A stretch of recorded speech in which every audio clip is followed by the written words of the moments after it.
What's up everyone, it's Ojh&x and we're back at it again, and it is Blackfathom Deeps week. It is Undead, and here is a Baron deck that is going to get you to full gold or smash through red level dungeons. It's the fastest Blackfathom Deeps that I have ever completed. That is not clickbait. Hang around until the end and you'll see we just destroy every single boss in this. No deaths, clean as you like. Baron as the leader. We've got the Necromancer in there summoning skeleton mages. Our main tank for only 2 gold is going to be the Ghoul. We've got the Quillbot in there for the unbound tanking and distraction with the poison talent. Got the Witch Doctor in there with the Spirit War talent. Ojh&x obviously with Flame Burst, and the main damage dealer is going to be the Pyromancer with the Pyroblast talent, who's going to do light work of all of the squad minis in this one and absolutely destroy the gargoyles on the second boss. Average cost of 2.9, so cycles quite quickly. This is going to be a level 28 Blackfathom Deeps. We are average level 26.4, so just under 2 levels in it. The relics that we get the rich purple silk shirt, so minis costing 4 or 5 gold, deploy with a shield that absorbs the first hit against them. Bone Whistle, so playing your leader summons 2 skeleton mages. And finally, we've got the Gnomish Flywheel, so playing a cycle mini causes the next non-cycle mini to cost 1 less gold, but no less than 1. That's the deck. This run is clean, it is fast. Let's get into it. Right, first up then, Gurgle Murgle. So aim of the game then is going to be to get the, if I can put my teeth in, to get the siege tower up on the right, to get both of the gold chests, to ignore the siege tower on the left and go from there. Now, we didn't have the optimal starting hand. The optimal starting hand would be Ojh&x in hand, so you can play them just as those annoying little Murlocs are going across the bridge, but we had to cycle around and concentrate on getting the gold chests first. We've got a little bit of defending to do early on here, but that's fine because Pyromancer is going to come in and do a good job of that for us. Baron, so tanky anyway. He's going to do a really good job for us on that as well. We're going to have to play our Ojh&x in a less than ideal position again because that Ogre Mage came down and made things awkward for us. But Ghoul is there, cannibalising there, regenerating some health, doing an amazing job. Still alive, still eating. And it's there alive. Yes. Ghoul, you absolute beast. Good for you. So now we've sort of weathered the storm a little bit. I did play my Quillbot to distract that Ogre Mage, but because I'm old and slow, I missed. And then as you've seen, we played Ojh&x on the right there to stop those Murlocs when they spawn from the right-hand side of the map. They're going to run straight into the Ojh&x. The Flame Burst is going to come and take them out, and that will be the end of that. Now we just need to get rid of this Ogre Mage, which we will be able to do with the help of the Pyromancer and Baron up front tanking. Pyromancer showing her worth and her value there. More Ojh&x coming down. And finally, 1 minute and 45 into this one, we have just about stabilised. And then from this point here, we are just going to absolutely kick on and get this one smashed out. No probs at all. Itch my ear. Now, Necromancer is really good on this one because of the ads that are spawned. Will soak the Tauren charge, will soak the Prowler charge and things like that. So just a really good mini to have. See the placement of those Ojh&x on the right hand side of the bridge there, and just in time for those Murlocs to spawn, they walk straight into a Flame Burst, and that is the end of that. Ghoul up front tanking for this mage, which is good. Keep on checking back to your base or listening for the audio cues that the gold mines or that the gold chests have respawned. Baron going in, getting some shots off there. The boss has done its AoE stun thing. I played a Quillbot to try and distract that Ogre Mage, but as per usual, was too slow, and those Ojh&x were a bit on the slow side as well. But look at the size of the push that we've got coming in here, and given it took us 1 minute and 45 to get hold of the siege tower in the first place, we are now going to absolutely dominate a pretty terrible Pyromancer, if I don't mind saying so myself.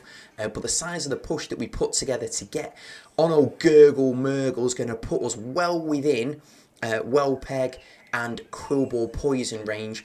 So at this stage, we've comfortably got the tower on the right. Ojh&x are going to come down on the boss. The boss does that AoE stun thing, which is absolutely fine. Ogre Mage is going to help pop the eggs. Flame Burst, a couple of hits. Really, really solid deck. Boss number 2, then, the Baron. We know how this goes. It's the Gargoyle Onslaught, isn't it? We haven't got Pyromancer in hand, but fear not, because Necromancer's doing an amazing job. We've played a Ghoul solely to distract the Batrider, because the Batrider's splash can do a pretty good job against our Necromancer and our Pyromancer. Quillbore into distract.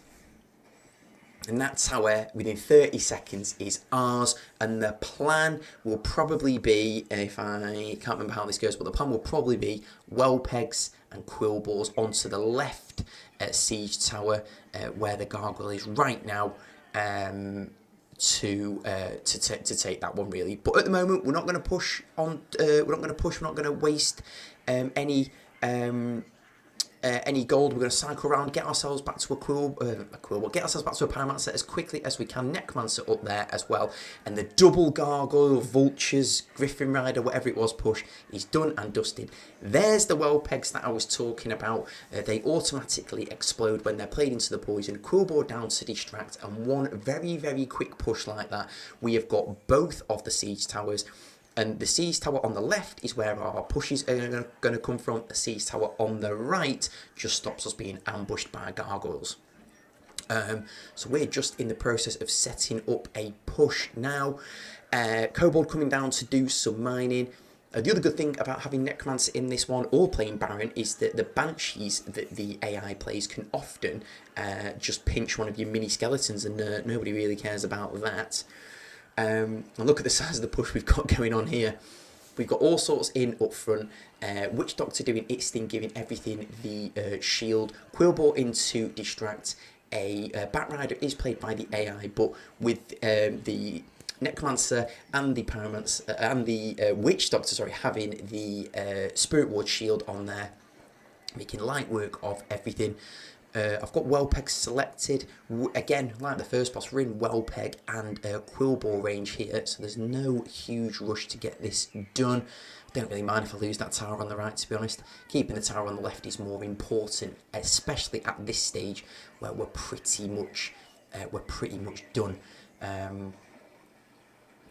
Especially having all this lot coming in. We've got another Baron Pyromancer. We just had some Ojh&x, a Quillbore, Ghoul in there. Yeah. That's the end of that, with just under a minute to go.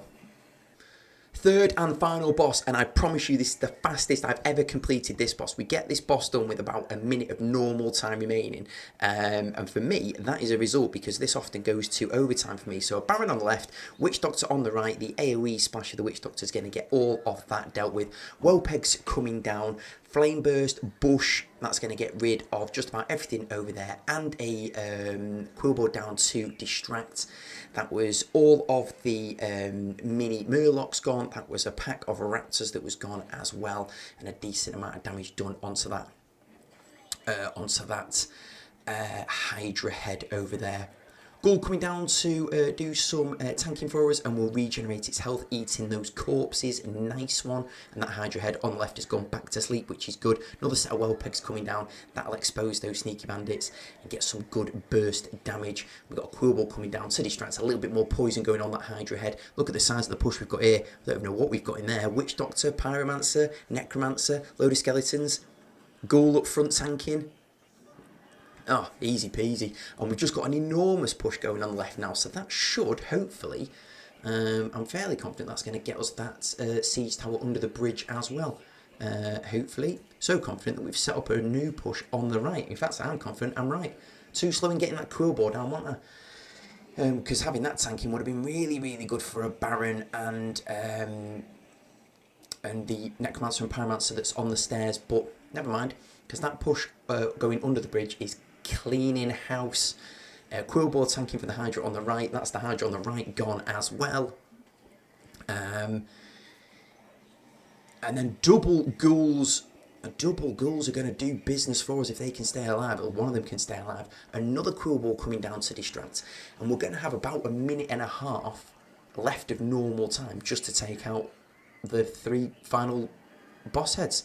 So we've got the mother of all pushes coming on the left here. And what I used to do was sometimes I'd send a push down the left and a push down the right and end up kind of not getting it done. My new tactic now is to go all in on the left side. As you can see now, that is probably one of the biggest pushes I've ever seen. So my new tactic now is to go all in for the left Hydra, then take the middle one, then take the right one.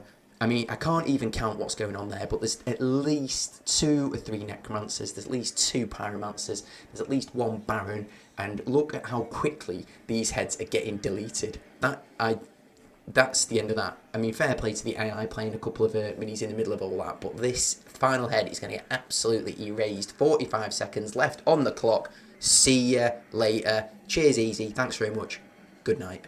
Final look at the deck then. This deck is absolutely monstrously strong. I hope it helps you. Give it a like, get yourself subscribed. Thanks for watching. See you in the next one.